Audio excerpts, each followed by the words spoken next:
આપણી સનાતન વૈદિક સંસ્કૃતિએ બહુ મોટી કૃપા કરીને આપણને અનેક ગ્રંથોની સતશાસ્ત્રોની ભેટ આપી છે. એ શ્રીમદ ભાગવત હોય, રામાયણ હોય, મહાભારત હોય, ગીતાજી હોય, શિવ પુરાણ હોય કે ગરુડ પુરાણ હોય, આવા તો અનેક ગ્રંથો હોય. અને આ શાસ્ત્રો વિશે કોઈ ખરી ખોટી વાતો કરે અને ઘણીવાર આપણે સાંભળીએ પણ છીએ ને કે શાસ્ત્રોમાં તો આમ કીધું છે, ગીતામાં ભગવાને આમ કીધું છે. એ વાત કદાચ સત્ય ન હોય, કાલ્પનિક હોય, છતાં પણ મારે ને તમારે એ વાતોનો સ્વીકાર કરવો પડે છે.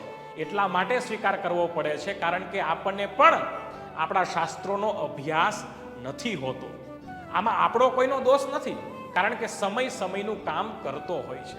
ત્યારે અમે એવી શરૂઆત કરવા જઈ રહ્યા છીએ કે શાસ્ત્રોના જે વાસ્તવિક પ્રશ્ન છે અને વાસ્તવિક એના જવાબ છે એ તમારા સુધી પહોંચી શકે અને તમે પણ गर्व थी कही सको कि गीता से ज्ञान मिला, रामायण से राम, भाग्य से हिंदू धर्म मिला और किस्मत से हिंदुस्तान।